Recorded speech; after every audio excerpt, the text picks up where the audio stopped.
Hello, welcome to the Erie Virtual Shark Tank. I just want to thank you for clicking in through the Erie School District Facebook page. I'm grateful that you could just spend a little bit of time with us. I just want to give you a quick introduction to the event itself, the Erie School District's Virtual Shark Tank, which is being driven by the Technology Entrepreneurship Club, of which I was a facilitator slash mentor, if you like, coach and facilitator. Many hats, but really had some phenomenal students who went through the club itself. It started in September of 2019, way back, it seems now, pre-COVID, and we met physically in-house at Erie Collegiate Academy, and we met at Erie High. Erie High School, we met Mondays and Tuesdays, 4 to 6 p.m., and then Wednesdays and Thursdays for collegiate students or anyone else who wanted to come from Erie High on Wednesdays and Thursdays, 4 p.m. to 6 p.m. Attendance was pretty good, off and on, open format, and my role was to basically instill the idea of getting them to think about careers in computer science, information technology. Our entire economy now is technology-based, even given this virtual quick intro that I'm giving to you. Again, everything being technology-based, we wanted students to think about and be encouraged to think about computer science programming, think about how apps are made, how products are created in a tech environment. We were sponsored through a grant from the Department of Education, a PA SMART grant, which was housed by the Erie Innovation District and working in conjunction, of course, with the Erie School District. I want to thank a phenomenal steering committee that I was a part of and had the honor to be a part of, and that Principals Orlando and Vieira were absolutely stellar in their support, as well as Professor Upal from the Erie Innovation District, Chief Scientist there, and also Ms. Irwin and Mr.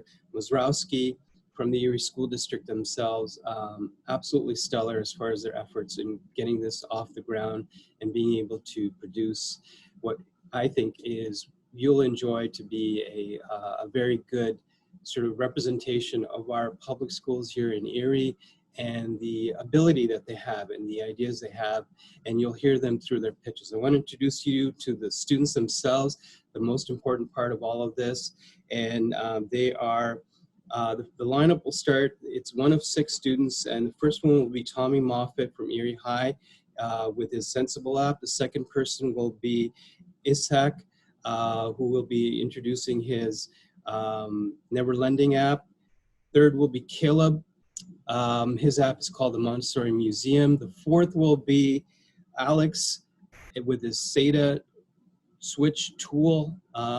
Then the second to last but not least is Yul with his Expivit app. And finally, Pasaya will round up this stellar lineup of pitches and products with his Perfect Writer app.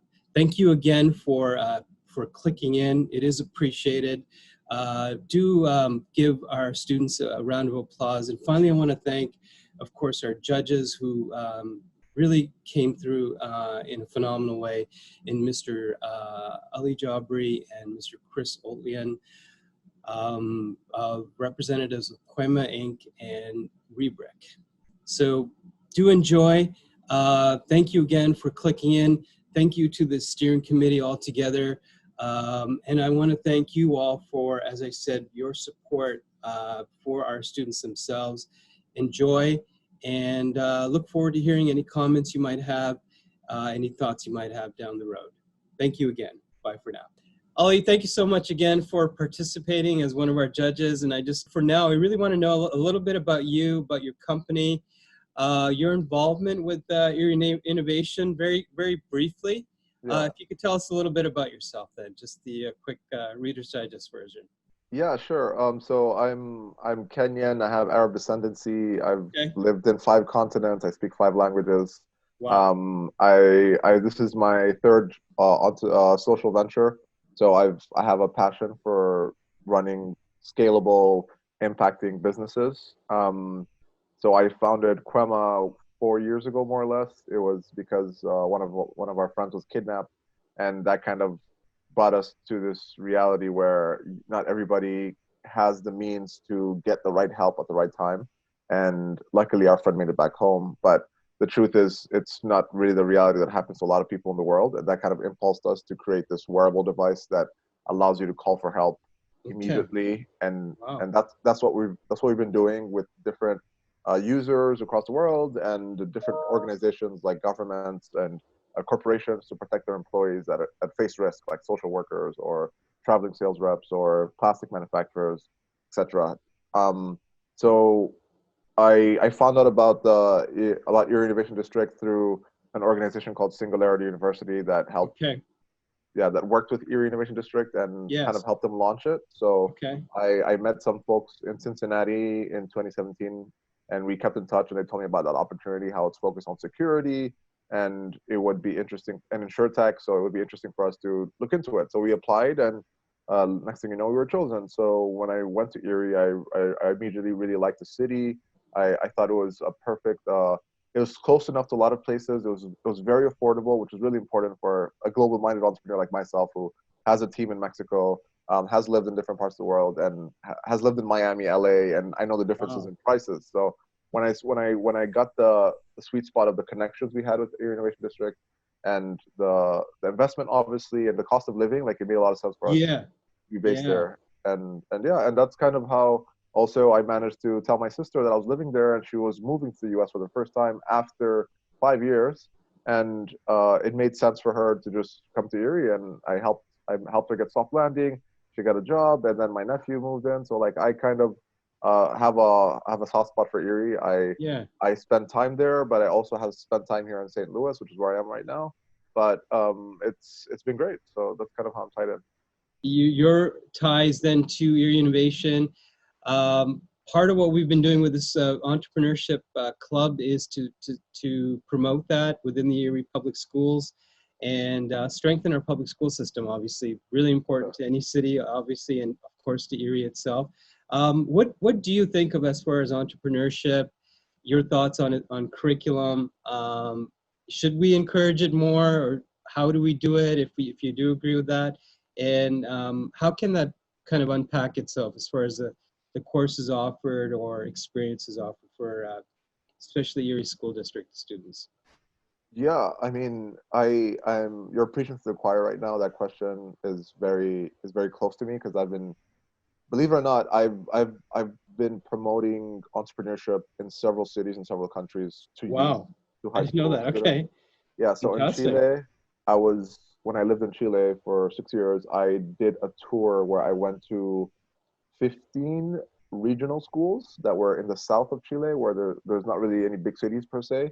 And I talked about entrepreneurship. I motivated students, and the I'm talking like thousands of students who were at these at these gatherings from 3 to 4 schools in every made like town I went to, and that just shows you that the youth definitely is seeking more passion drivers because they have it, but they just don't know what outlet to use, right? And I think entrepreneurship is a great outlet for high school, middle school, even primary kids to have an outlet to fuel their mission and what they really want to do, what they love, what they enjoy doing, And uh, I've seen that in Chile. I've seen the same thing, the same results where like a lot of motivation happens and all kids who maybe are not the best in getting grades, but are so excited about it and do an amazing job. The kids who are A students that are also interested in it. Yeah, So it really is across the spectrum. It's not different for students, let's say. And right. I saw this in Chile. I saw this in Brazil. I did something called Tech CEO in Miami with the Miami-Dade School District. And yeah, I mean, so I strongly believe in it. Excellent. No, and you've been real. And I guess you're showing, not I guess, I'm sorry, but you're definitely proving your commitment as far as giving your time out right now and also being a judge in this pandemic to submit something. And I give them a huge ton of credit because we're all in a kind of vacuum, as it were. And what would you say to them as far as the students who want to pursue some kind of either thinking about forming a company or have an idea for an app, or maybe building a product? What would your advice be to them? My advice would be that it's definitely a great idea because you're gonna learn so much, and that that the growth you can learn from running a company has no limits to how far you can reach in any time period. Mm-hmm. So I think for for students who maybe would get a grade 8 book, right? Like they can only learn as much as the grade 8 book allows them to learn, right? Within their class. But if they did something like entrepreneurship, they could learn so much more. They can watch a lot of videos. They can try things. They can learn from users and learn things that it's going to be really hard to learn in school, even in Right. university. So I think that is really that really gives you a differentiator that is unmatched. Awesome. Thank you so much.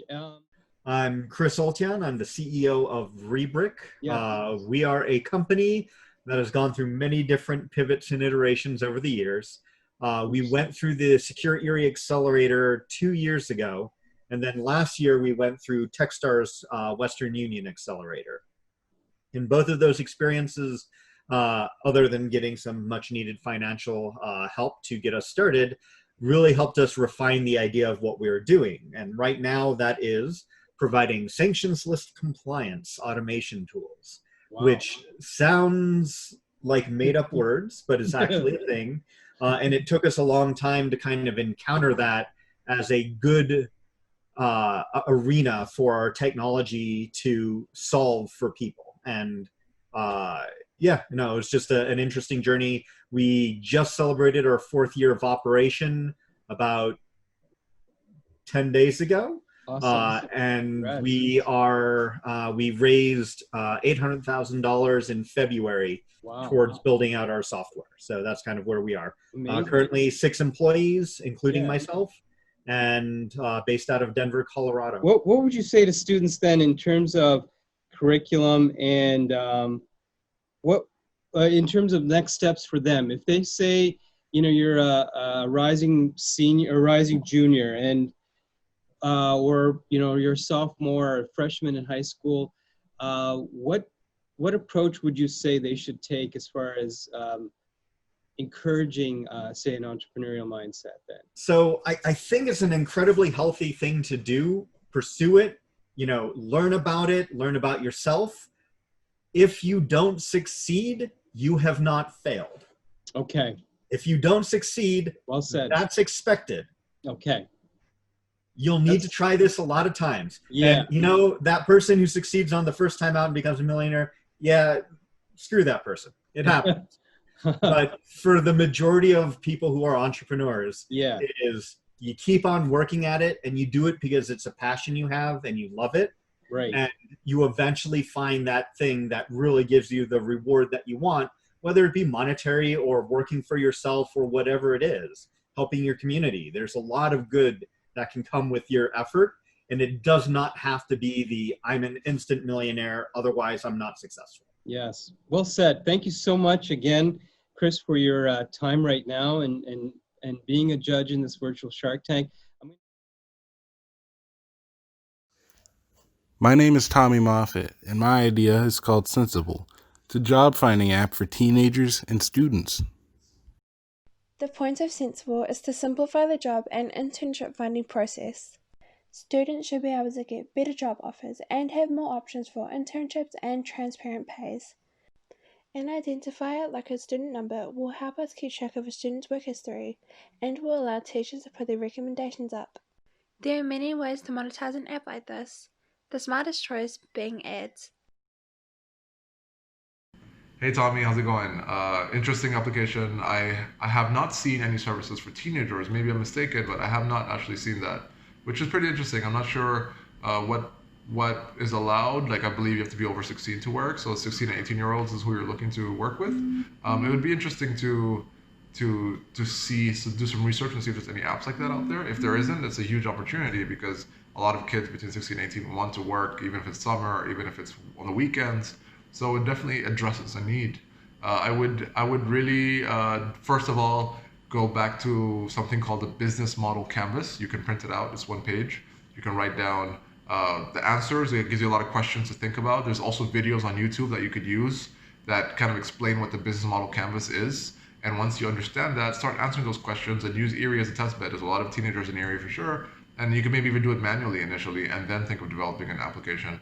But it's a good idea, it definitely solves a need, and way to go. It's a good, thoughtful idea, simple, and it's what a lot of teenagers need. So way to go, and we'll talk soon.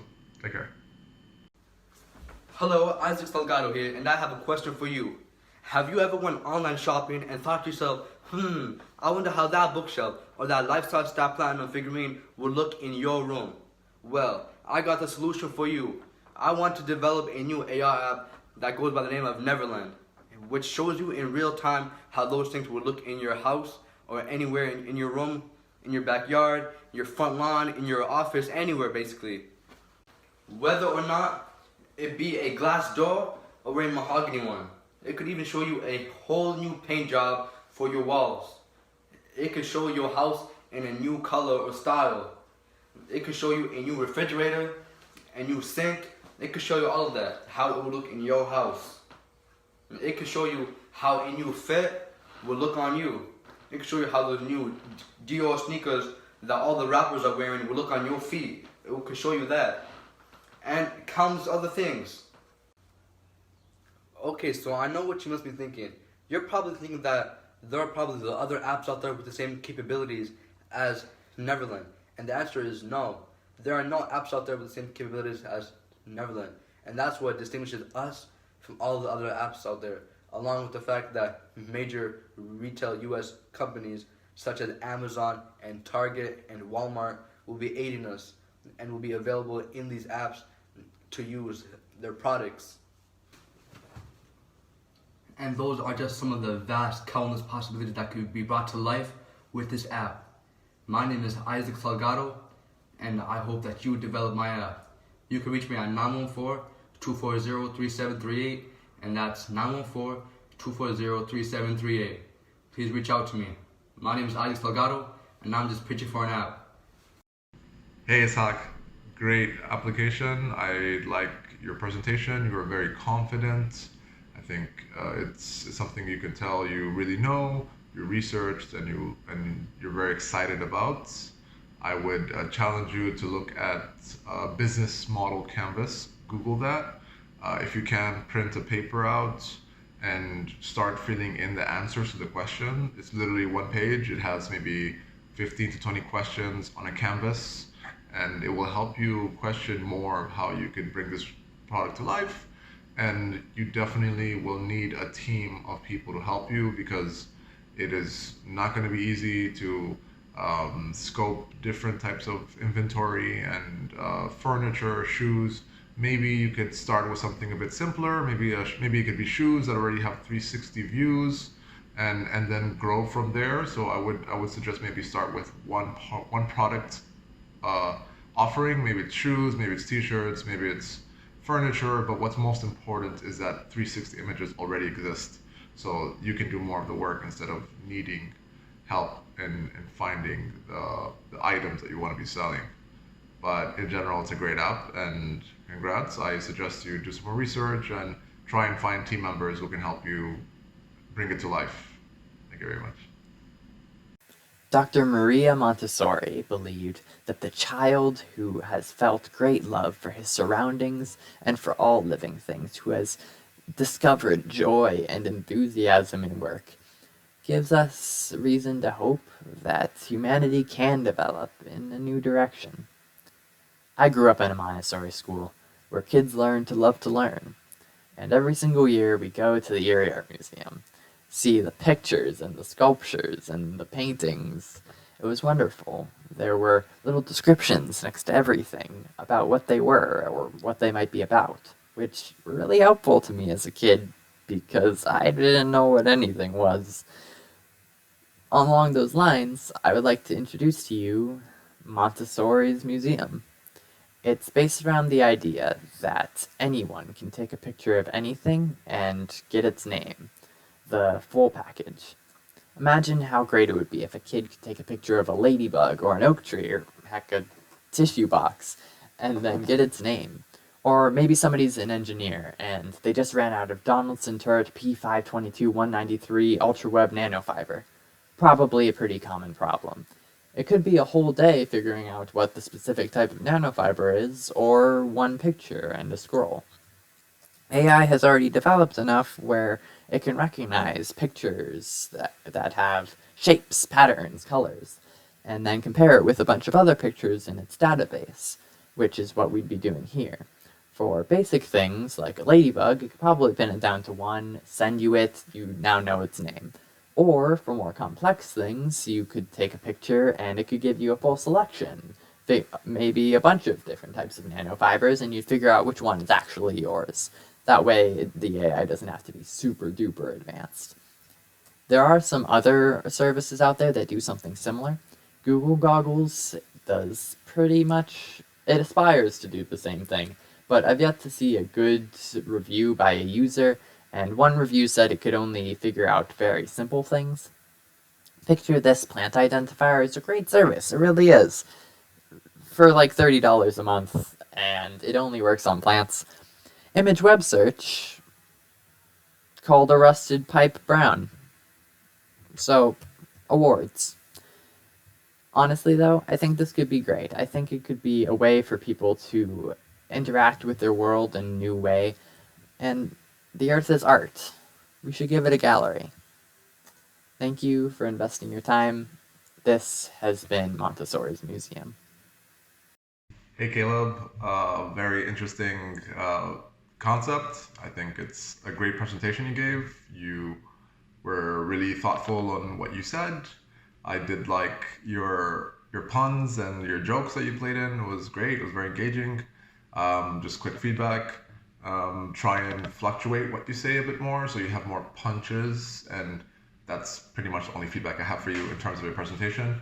It was well thought. You didn't go into the business model, which is fine, but my suggestion for you is that you Google what business model canvas is. It's literally one page that allows you to answer questions that will help you answer the important needs and build a blueprint for what could be a successful business. YouTube also has similar videos that explain it more in depth, so I would recommend you combine both sources and develop that. It's pretty interesting. I have worked in education before, and I believe that it's a great value proposition for engaging with kids. So yeah, great stuff, and we'll talk soon. Hello, my name is Alex Sisak, and today I will be showing you my product, which I like to call the SATA switch. As more and more companies become dependent on the internet, it is important to ensure the safety and security of their confidential information and documents. The product that I've been working on offers a simple solution to this problem which has arisen over the past 30 years. While it does make a bit of a nuisance of itself, it eliminates any possibility that remote hackers can gain information on this drive. The SATA switch can be compared to something like a house safe, in which it is very hard to access even by those who own the house and only put items that they'll rarely use but are very valuable in. But in case the house is robbed, or in my example, the system compromised, the goods inside of the safe or on the drive that is connected to the SATA switcher will be safe no matter what. On the right is a custom circuit board schematic that I designed myself. You can see the individual switches for the different read and write pins that can be turned on and off, making it unhackable in the hardware itself. You might be asking yourself, well, what exactly does our product do other than just safeguard data? Well, it allows a hierarchical transfer of data in only one direction. While a normal hard drive allows data both in and out to only one computer, by connecting a hard drive to the SATA switcher board, it allows data to go in from one computer and then out to another without the risk of an internet connection, which might expose the company to the vulnerability of being hacked. Now, this is a big plus because it allows multiple computers on the inside to write all to one drive, which can only be read by a single computer, which does not have to be connected to the internet. Hey Alex, how's it going? Very interesting. I think it's a pretty interesting idea. I'm pretty impressed that you already are designing schematics at such a young age, which is pretty impressive. I personally have a startup that's in hardware, so I understand the struggles that come with it. And trust me, it's a lot of struggles. But hey, I like what you're doing. I think it's pretty simple and it solves a problem, which is what you really want to do, right? So I would recommend you look into developing something called the business model canvas, CANVS. Look it up on Google and try answering those questions. It really does help you think of your business in a bigger picture, and don't feel afraid to do it 4 to 5 times just to make sure you answer the questions and you have different thoughts around it. But in general, it's a pretty simple product. It requires 2 computers and a middleware device that allows you to kind of offer a secure environment for uploading and for downloading. So I would just challenge you to look into the business model canvas a bit more, figure out who you would sell it to and how it would be used, what kind of people, etc. And I think the business model canvas will help you do that. So congrats on thinking outside the box, and once again, great job with showing your schematics on your presentation. Talk to you soon. Took a couple notes on presentation-wise. I think that there was some opportunity for improvement on the presentation of the problem and the solution. Really going more into how you identify this as a problem and how your solution in particular solves the problem, rather than looking at any sort of schematics or any technical stuff, because you're going to lose 90% of the audience the second that goes up there. You really want to keep on driving home the story or the narrative of the, hey, look, these are the sorts of bad things that can happen to you. This is how my product prevents those things from happening. So just kind of focusing on that general presentation-wise, I think would make that stronger. In terms of overall product market viability, a lot of questions there on, like, who has that problem? Because if you approached me with that problem personally, I'm like, I don't know, it sounds like it could be a problem. I know many other solutions that are out there that solve the problem of securing your data. So if you're trying to deal with a different specific problem, you really need to go into who has that specific problem and really, really understand how much they're willing to pay for it. Because manufacturing hardware is a really expensive prospect. So you're going to need to find somebody willing to pay a lot of money to solve that problem before you could even build a viable solution to it. Now, you know, if that person happens to be the military or the government and you can get a grant for it, then that'll get you accelerated a lot along the way. But you really would have to answer a lot of questions about who the market is, how they buy stuff, what they spend the money on, before I think you'd have a more viable business idea. Good morning, my name is Erie. Thank you for giving me a chance to talk about my Tech Entrepreneurship Club program and my ideas. The name of it will be XV when it's available on the market. The purpose is social networking. My target is to attract all ages of groups of people and culture, especially young people. A lot of people nowadays are using social media apps and it's just getting higher and higher. I'm not solving any situation, just being a second mediator, just for alternative purpose. The app will have a chat group and imaging platform, and the business model is $5 for an app on the app store, but will get higher or lesser depending on the demand services. And the strategy is the website should be available in the market with depending upon the user experience and availability. Thank you for listening to my app ideas and have a nice day. Here is my contact number. Hi, well, it's an interesting idea. I can see that you thought about the features and who would be using it. I would challenge you to specify who you want to start with a lot more. Like, think of Facebook. Facebook did not start with everybody. They started with only college students, even in one school in Harvard, and then they went to other schools from there. So I would challenge you, if you really want to do a social network, even though there are a lot of them out there, you would really want to focus on maybe a specific age group or a specific population. It might be refugees, it might be different groups, and maybe start from there. It's building a social network is very hard. It requires a lot of software experience, a lot of support. So it's not the easiest thing to take on, but it's not a bad idea if you can really focus on a really small community that, not small in size, but small as in demographics. So my suggestion to you is to look at a business model canvas. You can look for that on Google and on YouTube. And there's a lot of videos that explain what a business model canvas really is and how it helps you. It's literally one paper. You answer some 20 to 30 questions, and you keep thinking about each part of the puzzle. So it's like a big puzzle that helps you put your business in a blueprint, so you can really think about it before you take some serious action. So I would suggest you do that. I suggest maybe ask some students in your school or in Erie and find out what might be the best way to go forward. So good job. I like the graph you drew, and if you can do that, you'll probably excel at drawing a big business canvas and filling it in. Another suggestion is find team members to work with. It's very important. Make sure you do that.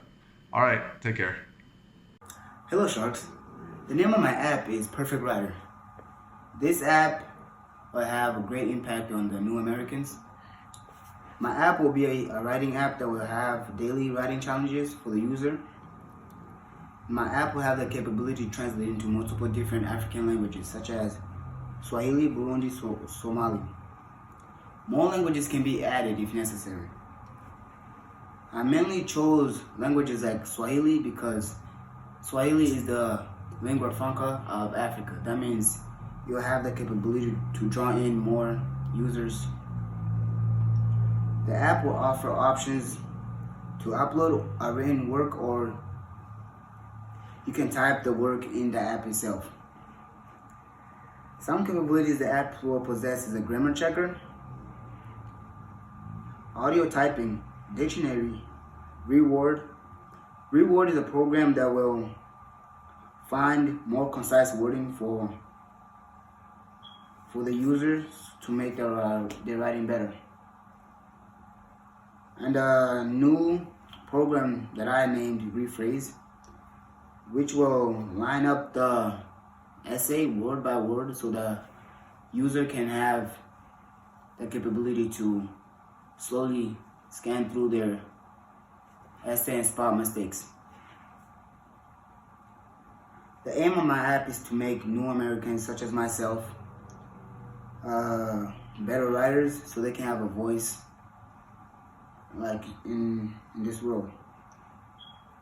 Classes such as math are easy for new Americans because math is the same everywhere. But language arts is different. It can prove extremely challenging for new Americans to write or do assignments that teachers tell them to do when they can't even speak the language. So my app will aim to alleviate that stress and make them better writers overall. Thank you. Hey Pasaya, it's a great idea. I think it's actually much needed. I actually have not seen a lot of services that are directed towards refugees and new American citizens. So I think that is a very helpful idea. I speak 5 languages, so I completely understand the need on learning your native language of where you live. So if you don't speak English and you move to the US, it can really be hard for you. So that's a very good value proposition. I would invite you to review something called the Business Model Canvas. It is literally the first thing you want to do when you think of applications and software and a business. And it helps you understand who will be your users, how will you pay for it, how will you reach your customers or your users, etc. So I think it's something you should really look into. Your idea is very smart and very useful, especially in a city like Erie, which could be your testing plot with maybe the International Institute, which has a lot of refugees and other organizations there. So I think you should definitely look into it, find a partner, find somebody you can work with. It's always better to be with other friends who are also passionate than being alone in this journey. It's going to be a tough journey, but it'll make you a better person and you will grow a lot. So congrats, and I'm looking forward to talking to you soon. Bye-bye.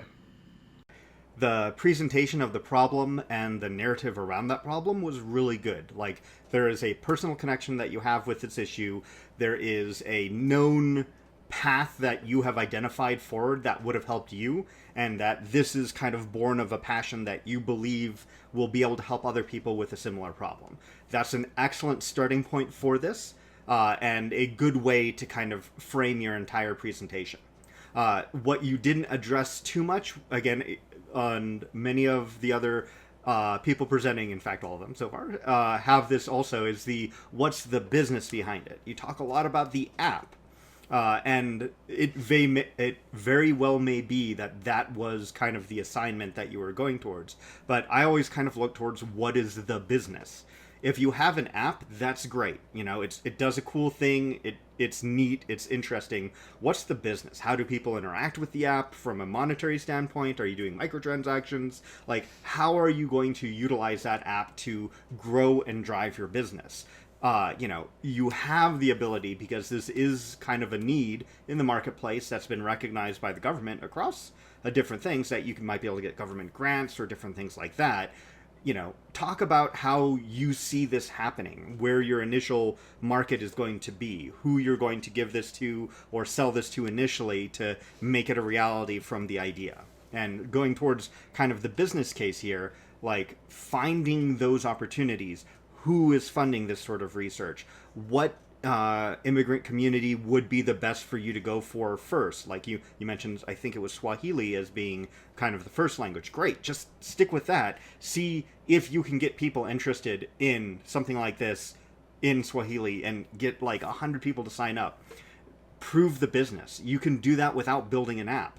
You can go and say, hey, if I had something that could do these things, would you be really interested? Would you pay $10 for it? Would you, be willing to do this or do that? Talk to a lot of people. Figure out what they'd be willing to commit to it. Talk to your local governments, talk to your schools. How would they utilize a tool like this in the classroom? Would they even be interested in using a tool like that in the classroom? That will tell you a lot about how you can make this thing a reality and help you identify what the business is rather than just the features of the app.